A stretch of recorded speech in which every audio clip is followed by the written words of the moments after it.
नमस्कार दोस्तों।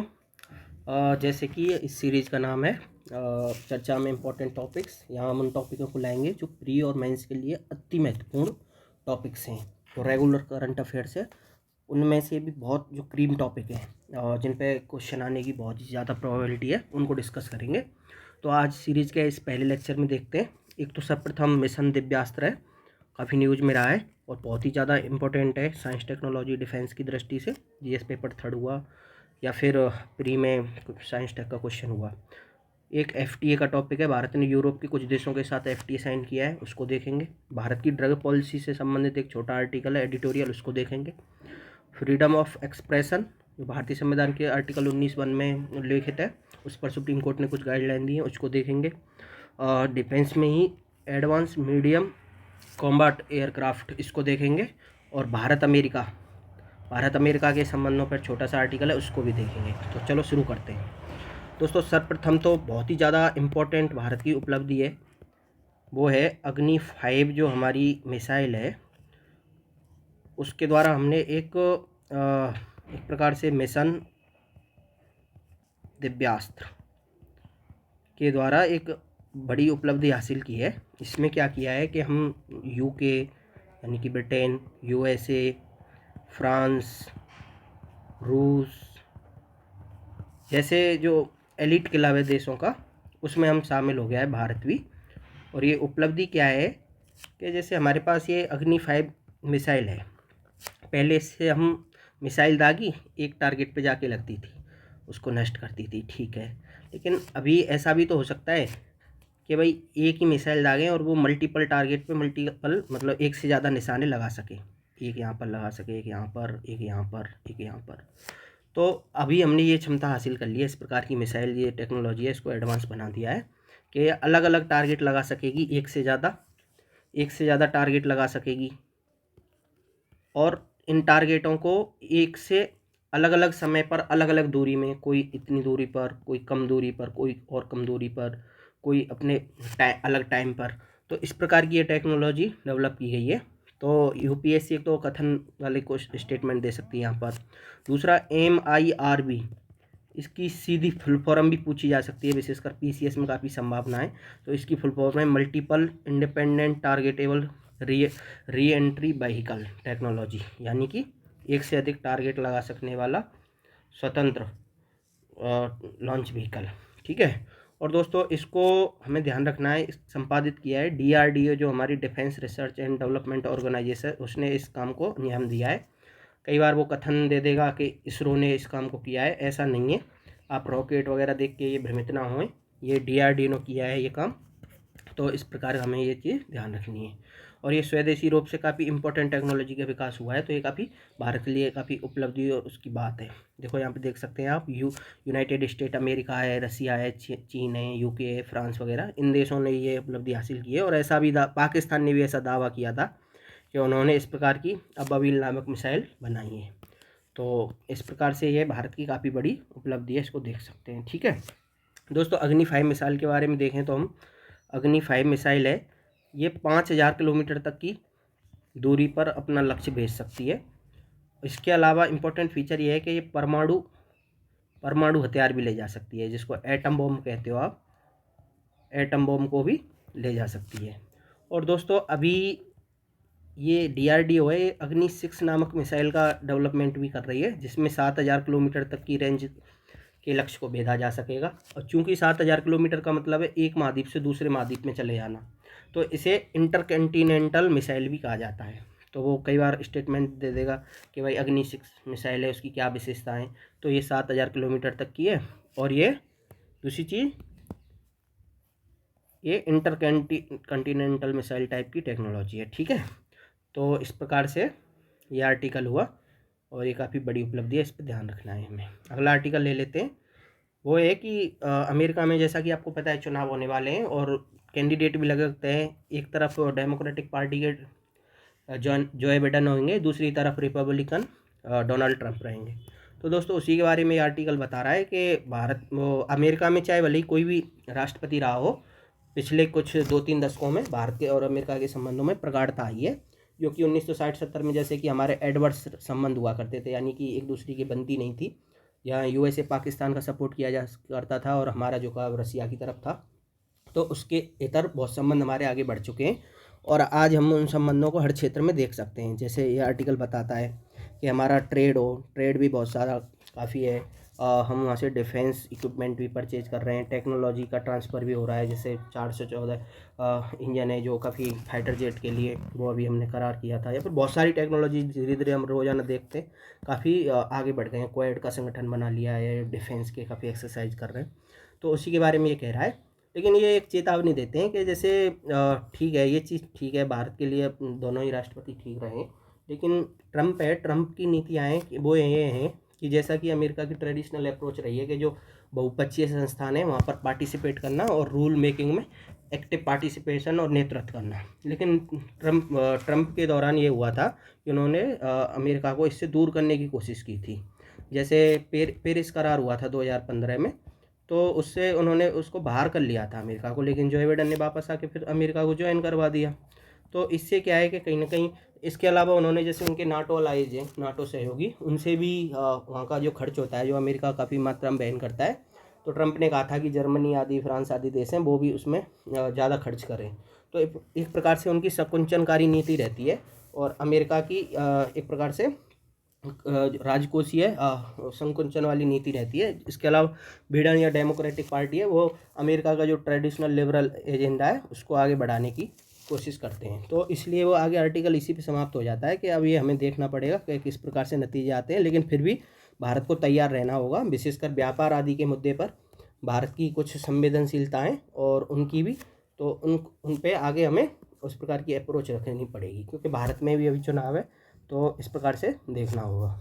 तो ये छोटा सा आर्टिकल है, विशेषकर WTO वगैरह में ये रूल सेटिंग वगैरह के बारे में बात करता है। तो ये बहुत ज़्यादा विशेष आर्टिकल नहीं था, फिर भी नॉर्मली देख लिया हमने, ठीक है। एक अगला आर्टिकल है, वो भी छोटा सा ही है, इसमें ज़्यादा संक्षिप्त सी बात करेंगे हम। इसमें यह है कि सुप्रीम कोर्ट ने पुलिसकर्मियों से कहा है कि ठीक है, वो कानून व्यवस्था की जिम्मेदारी है, ठीक है, तो व्यवस्था को बनाए रखने में काफ़ी सहयोग करती है और नेतृत्व करती है, लेकिन इसका मतलब ये नहीं है कि वो हमारे संविधान प्रदत्त अधिकार हैं उनको लोगों को उनको कर्टेल करे। जो कि हमारे जैसे आर्टिकल 19(1) है, तो वो आर्टिकल 19(1) वो हमको फ्रीडम ऑफ एक्सप्रेशन, यानी कि हम कुछ कह सकें, सुन सकें, उसके लिए आज़ादी देता है। अखबार में पब्लिश कर सकें, टीवी पे बोल सकें, सोशल मीडिया पे। लेकिन पुलिस द्वारा कई बार ज़्यादतियों की शिकायतें मिलती हैं, तो सुप्रीम कोर्ट ने उस पर टिप्पणी की है। और इससे पहले सुप्रीम कोर्ट ऐसे ही एक मामले में कौशल किशोर वर्सेज उत्तर प्रदेश राज्य बना, कौशल किशोर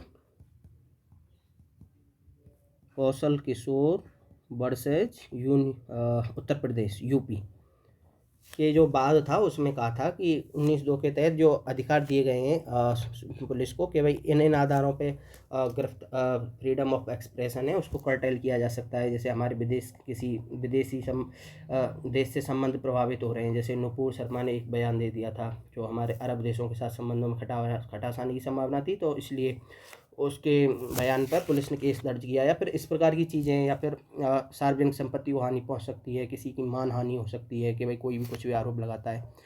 तो इस प्रकार की चीज़ों पे जो बेसिस दिया हुआ है आर्टिकल 19(2) में, उन्हीं के बेसिस पे पुलिस को केस वेस दर्ज करने चाहिए और इस प्रकार की चीज़ें से बचना चाहिए जो उनके अधिकारों का हनन करें लोगों को। तो इसी प्रकार ये आर्टिकल कहीं न कहीं इसके पीछे वो रेशनल देते हैं कि लोकतंत्र है, लोकतंत्र में सत्ता पक्ष होता है वो बहुसंख्यक समुदाय का, वर्ग का, एक प्रकार से जनता का प्रतिनिधित्व करता है। लेकिन इसका मतलब ये नहीं है कि जो विपक्षी व्यक्ति हैं या फिर जो सत्ता में बैठे नहीं लोग हैं उनको नहीं सुना जाए, क्योंकि कई बार ऐसा हुआ है, विश्व भर का उदाहरण भी देते हैं कि कई बार नीतियाँ उनके लिए बहुत इम्पोर्ट अच्छा मिल सके, उनमें कोर्स करेक्शन हो सके, उसके लिए सरकार से बाहर बैठे व्यक्ति हैं या संस्थानों से बाहर बैठे व्यक्ति हैं उनकी राय जानना भी ज़रूरी है। तो इस प्रकार से ये लोकतंत्र जो अच्छा लोकतंत्र होता है एक, उसके लिए इन्होंने जो फ्रीडम ऑफ एक्सप्रेशन है उसको अब इन्हें भंग माना है, वाइब्रेंट डेमोक्रेसी, ठीक है। अब ये आर्टिकल हुआ। अब बहुत इंपॉर्टेंट आर्टिकल आता है, वो ये है कि अगला आर्टिकल है, अब भारत और यूरोप के कुछ देश हैं, यानी कि यूरोप के कुछ देश हैं, उनको संयुक्त रूप से क्या कहा जाता है, EFTA इसमें कौन कौन से देश आ जाते हैं, ये काफ़ी सीधा क्वेश्चन भी पूछ सकता है हमसे, तो ये हमें ध्यान रखना है। EFTA में एक तो स्विट्ज़रलैंड, यहाँ पर जाने का सबका सपना होता है, स्विट्ज़रलैंड, लिechtenstein, नॉर्वे, ये झीलों का देश है, और आइसलैंड। ठीक है, तो ये इन 4 देशों का एक ग्रुप है EFTA, European free trade area. ठीक है, इसकी फुल फॉर्म अच्छे से देख लो, association, European free trade association, EFTA, इसकी फुल फॉर्म भी पूछ सकता है वो। और भारत और इन 4 देशों के समूह ने एक समझौता साइन किया है, और जैसा कि आप जानते हैं FTA का मतलब होता है दोनों देश हैं कि वहाँ के व्यापारी एक दूसरे की चीज़ें बेच सकते हैं, उन पर परस्पर कर वगैरह उसको कम कर लिया जाता है या फिर हटा लिया जाता है। लेबर वो टर्म्स पर डिपेंड करता है कि क्या टर्म्स रहते हैं, एक दूसरे की लेबर है वो आ जा सकती है, लोग काम कर सकते हैं, पढ़ने जा सकते हैं, तो इस प्रकार का ये फ्री ट्रेड एग्रीमेंट हुआ है। और ऐसा दावा किया जा रहा है कि इससे कम से कम 10 लाख जॉब इंडिया में उत्पन्न हो जाएंगे अगले 15 साल में, और 100 बिलियन का निवेश, यानी कि वहाँ की पूंजी पैसा निवेश करेंगे, नई कंपनियां खोलेंगी या फिर जो भी औद्योगिक गतिविधि होंगी। तो इस प्रकार इसको बड़ी उपलब्धि माना जा रहा है, क्योंकि भारत ने, नीति आयोग ने एक स्टडी की थी कि FTA से भारत को फ़ायदा नहीं होता है, उसके बाद भारत ने जो FTA करने की गति है वो धीमी कर दी थी। लेकिन अभी पुनः भारत सरकार द्वारा इस प्रकार का जो पॉलिसी चेंज किया जाना एक बड़ा बदलाव उसको इंगित करता है। तो इस प्रकार इनको हम देख लेंगे FTA को, काफ़ी इंपॉर्टेंट है, सीधा क्वेश्चन भी आ सकता है, GS3 में भी, GS2 में भी सीधा क्वेश्चन आ सकता है। तो ये यहाँ पर इसकी डिटेल्स दी हुई हैं, और फ्री ट्रेड एग्रीमेंट एक इम्पॉर्टेंट कदम है यूरोप के साथ हमारे संबंधों को आगे बढ़ाने के लिए, और इसमें डेटा भी दिया हुआ है कितना ट्रेड है वो देख सकते हैं। ठीक है, अगला एक आर्टिकल है, इम्पोर्टेंट आर्टिकल है, ये है AMCA, यानी कि एडवांस मीडियम कॉम्बैट एयरक्राफ्ट, मतलब बहुत ज़्यादा अच्छी टेक्नोलॉजी वाला मध्यम आकार का लड़ाकू विमान। ये भारत क्या है अपने स्वयं ही डेवलप करेगा, हालांकि इसमें इंजन होगा वो USA से हमने जो लिया है, क्या नाम है इस इंजन का, इसमें देख लेते हैं, ये MK2 और MK1, जो कि जनरल इलेक्ट्रॉनिक्स कंपनी है USA की, उसके द्वारा बनाया गया है, और इसका नाम जनरल नाम है वो GE414। ठीक है, तो ये इंजन है, इसका उपयोग होगा, और ये भारत की स्वयं की कंपनी है, यानी कि इंडिया में ही इसका निर्माण किया जाएगा। तो इसके लिए क्या है, 15,000 करोड़ रुपए भारत सरकार ने जारी किए हैं, लगभग जो आगामी वर्षों में खर्च किए जाएंगे। तो ये, और इसको क्या है यहीं पर डिज़ाइन भी किया जाएगा, भारत में ही डेवलप भी किया जाएगा और मैन्युफैक्चर भी किया जाएगा, बस इंजन इसमें जो USA वाला है वो प्रयुक्त होगा। तो ये काफ़ी इम्पोर्टेंट कदम है, क्योंकि हाल में ही नेवी ने कहा था कि हमारे पास 42 स्क्वाड्रन यूनिट होती है, उतने विमान चाहिए, लेकिन अभी अवेलेबल हमारे पास कितने हैं, यहाँ पर दिया हुआ है 30 ही अवेलेबल हैं 42 के कंपैरिजन में। तो अब चूँकि भारत है, भारत का नक्शा बना दें तो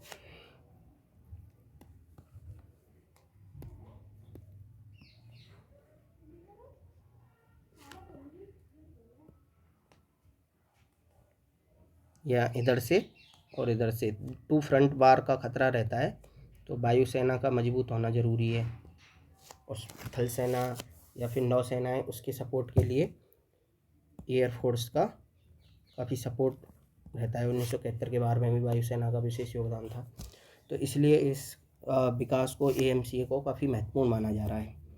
तो इस पर हमें ध्यान रखना है, इसके क्या क्या फ़ीचर हैं ये सारी चीज़ें देख लेनी है। और दोस्तों ये काम भी जैसा कि हमें पता ही है, ज़्यादातर डिफेंस के काम DRDO संपादित करती है, तो DRDO के द्वारा बनाया जाएगा। इसमें बता ही दिया है, इसका डिज़ाइन, डेवलपमेंट और मैन्युफैक्चरिंग सारा इंडिया में ही होगा, और इसके ये फीचर्स हैं, इनको देख सकते हैं। और जैसे बताता है ये आर्टिकल के तेजस वगैरह विमान है वो भी हमने खुद ही बनाए, इसके अलावा ये कुछ बताता है कि विदेश ने किस किस देश ने कौन सा डेवलप किया है। जैसे F-22 रैप्टर, ये है किसका है, USA का। एक और है USA का ही, क्या नाम है इसका, F-35A लाइटनिंग सेकंड। ठीक है, यहाँ पर दिए हुए हैं, देखो ये देख सकते हैं हम, ये चाइनीज है J-20 mighty dragon, Russian Sukhoi. तो ये हमसे डायरेक्ट भी कई बार वो पूछ सकता है, तो हमें ध्यान रखना है इन चीज़ों का।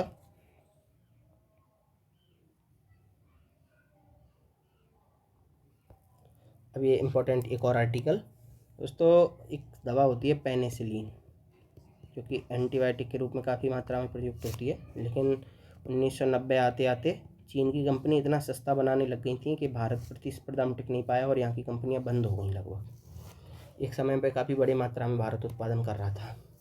तो अभी भारत सरकार ने निर्णय लिया है कि भारत है ये उसका उत्पादन है दोबारा शुरू करेगा, क्योंकि कोरोना के दौरान हमने देखा था कि जो दवा बनाने में एक प्रयुक्त होता है API, एक्टिव फार्मास्यूटिकल इंग्रेडिएंट, जिससे दवा बनती है, यानी कि दवा के लिए रॉ मटेरियल, कच्चा मसाला।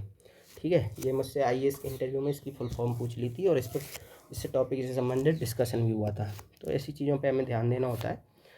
तो सरकार ने अभी निर्णय लिया है कि जो API है उसकी प्रोडक्शन को हम दोबारा स्टार्ट करेंगे।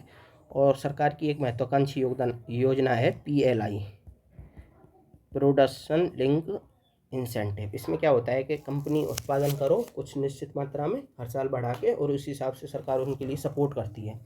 तो अभी जो PLI स्कीम है उसमें 20% तक पहले 4 साल तक, फिर 15% अगले 5वें साल में, और 6वें साल से कुछ ऐसे परसेंट उनको दिया जाएगा। यानी कि 20%, फिर 15%, फिर 5%, ऐसे कुछ कुछ पीरियड के लिए सपोर्ट किया जाएगा। तो इसको एडिटोरियल कहता है कि यह काफ़ी अच्छी पहल ये काफ़ी अच्छी पहल है, और भारत इससे आत्मनिर्भरता और हमारी जैसी सिचुएशन में जो हमारी वल्नरेबिलिटी होती है, सुविधता होती है, उससे बचा जा सकेगा। और हम इसके अलावा इसका निर्यात भी काफ़ी मात्रा में कर सकते हैं, जैसे अफ्रीका है या फिर अमेरिका आदि में, जहाँ इस प्रकार की चीज़ों की मांग है वहाँ पर कर सकते हैं। अगला आर्टिकल है ऑस्कर पुरस्कार, काफ़ी एकेडमी प्राइज भी इनको कहते हैं, दूसरा नाम जो कि हमें पता होना चाहिए। तो ये दिए गए हैं, और इसमें ओपनहाइमर मूवी है, जो कि तुम्हें पता ही है, रॉबर्ट ओपनहाइमर थे, इन्होंने परमाणु बम का आविष्कार किया था एक प्रकार से। तो वो उनके ऊपर मूवी आई थी। तो उसने कम से कम 7 अवार्ड जीते हैं 7 श्रेणियों में। और इसमें से कुछ इम्पोर्टेंट को देखें तो सबसे एक्टर है वो Robert Downey Junior, best supporting actor Oppenheimer movie में। बेस्ट सपोर्टिंग एक्ट्रेस का Da'Vine Joy Randolph the Holdover movie के लिए। Best actress Emma Stone Poor Things movie के लिए। Best actor Cillian Murphy open air movie के लिए। और best director Christopher Nolan open air movie के लिए। ठीक है, तो ये और भी इसमें देख सकते हैं हम। ये अवार्ड काफ़ी UPPCS में इसमें सीधा क्वेश्चन पूछे जाने की काफ़ी संभावना है कि भाई बेस्ट एक्टर कौन है, बेस्ट एक्ट्रेस कौन है, बेस्ट डायरेक्टर कौन है, मूवी कौन सी है, ठीक है, बेस्ट डॉक्यूमेंट्री कौन सी है। तो ऐसे वो पूछ लेगा, तो ये चीज़ हमें पता होना चाहिए। ठीक है, इस प्रकार से अगला आर्टिकल देखते हैं। ये आर्टिकल ये गुजरात की एक केस स्टडी है कि कैसे जैसे दूध का कोऑपरेटिव मॉडल काफ़ी गुजरात का सफल रहा है, अमूल नाम से हो या फिर सरस वगैरह इस प्रकार से। तो उसी श्रेणी पे क्या है कि अभी वहाँ की कोऑपरेटिव समितियाँ हैं, बनासकांठा जिला है, तो वो एक मॉडल बन के उभर रहा है। वहाँ पे क्या है, वो लोगों से गोबर इकट्ठा करते हैं, ताज़ा गोबर से, और बायोगैस बना के उससे अब ये पेट्रोल पंप दिख रहा है हमें, सामान्य पेट्रोल पंप लग रहा है, लेकिन ये बायोगैस का पेट्रोल पंप है, और वो काफ़ी मात्रा में पैसे भी अर्जित कर रहे हैं। तो उसी स्टार्टअप के ऊपर ये एक स्टडी हरीश दामोदरन का आर्टिकल है, उस पर इसको मैं अलग आर्टिकल में एक्सप्लेन करके बताऊँगा 5-10 मिनट का जो एक शॉर्ट वीडियो बना के। तो इस प्रकार से आज का हमारा ये डिस्कशन था। धन्यवाद दोस्तों। मेरा उद्देश्य ये यहाँ पर आपके कोई सिलेबस को बहुत ज़्यादा कवर करना नहीं है। मेन चीज़ है कि अप्रोच कैसी रहनी चाहिए। हम अखबार पढ़ें तो उसमें से क्या चीज़ देखनी है एग्जाम पॉइंट ऑफ व्यू से, या फिर जब भी हम टेस्ट सीरीज ले रहे हैं तो टॉपिक है उसमें क्या चीज़ देखनी है कि भाई क्वेश्चन किस प्रकार से फ्रेम हो सकता है, उसके कौन कौन से एंगल को देखना है, ये चीज़ बहुत ज़रूरी है। और ये आज के कुछ आर्टिकल्स थे। इसी प्रकार कुछ आर्टिकल को मैं समय समय पर एक्सप्लेन करने की कोशिश करूँगा। आप मेरे चैनल को सब्सक्राइब करें, शेयर करें, लाइक करें। धन्यवाद। और जो हमारी सीरीज़ चल रही है कि भाई कैसे जीएस में 100 नंबर और 100 क्वेश्चन के लक्ष्य को जो पूरा करें, उसके लिए मैं अगली सीरीज जल्दी लेके आऊँगा। उसको देखते रहें और उसको अप्रोच को अपनाने की, अपनी जो भी सोर्स हैं, ओरिजिनल सोर्स हैं, उनसे उसको सप्लीमेंट करने की कोशिश करें। धन्यवाद।